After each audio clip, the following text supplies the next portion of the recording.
So historically, this is actually the 100-year anniversary of the ketogenic diet. Part of a big effort that I'm an editor for a book that'll be published in Oxford University Press with a lot of leading clinicians and scientists who have studied this. So it was developed at the Mayo Clinic and adapted, I think there's about 150 clinics across the United States that actually use the ketogenic diet for managing pediatric epilepsy and now adult epilepsy and a wide range of what we call neurometabolic disorders, where impaired brain energy metabolism is essentially reversed or managed with this diet. And it's due to a number of reasons, but the brain has an incredible metabolic flexibility to be able to adapt from using glucose to using ketones as an energy source. Mm-hmm. And so the brain's like a hybrid engine, right? So it can use these two different fuel sources. It's not using one or the other when you go on a ketogenic diet, but what it is doing is using an alternative energy substrate in the form of these ketone bodies. And the ketogenic diet is different than any other diet because you can objectively measure the levels of ketones in your blood and in your breath. And I just demonstrated the Biosense breath acetone meter, right, which is an amazing device because you don't have to prick your finger, or even urine ketones. It's simple strips you can buy at any CVS or Walgreens.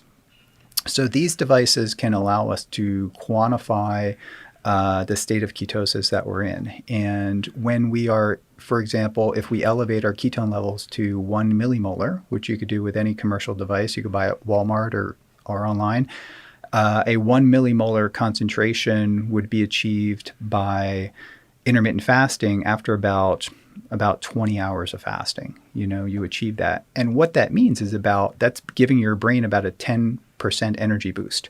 Right? Our blood glucose is about 5 millimolar, but if we add 1 millimolar of ketones, those ketones can directly pass the blood-brain barrier and actually enhance brain energy metabolism and help to restore energy metabolism in areas of the brain that are otherwise have compromised glucose metabolism. We call that glucose hypometabolism. Mm-hmm. And for things like Alzheimer's disease, it's a hallmark of Alzheimer's disease is glucose hypometabolism in the brain. So for Alzheimer's patients, for patients who have concussion, traumatic brain injury, Parkinson's disease, there are all, within the last few years, registered clinical trials to study the ketogenic diet and ketogenic agents like ketone salts or exogenous ketone supplements.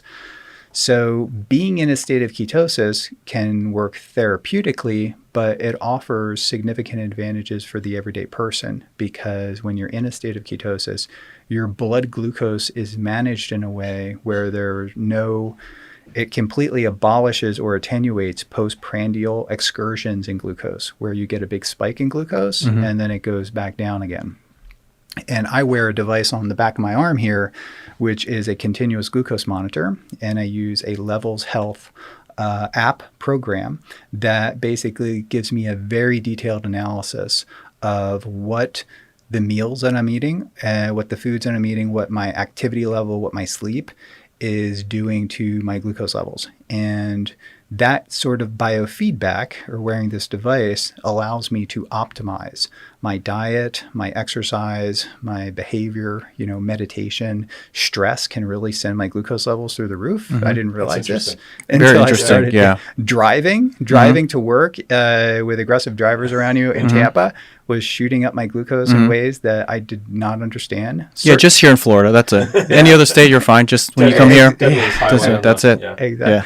And I thought wild blueberries would give me a flat line, but it actually spikes my glucose. Organic, raw honey spikes my mm-hmm. glucose, but I can eat a 2,000 calorie ketogenic meal and be like completely flat glucose. And that's because my system is sort of optimized for that. So the ketogenic diet is defined by a macronutrient ratio, right? For macronutrients, we have carbohydrates, we have protein, and we have lipids or fats.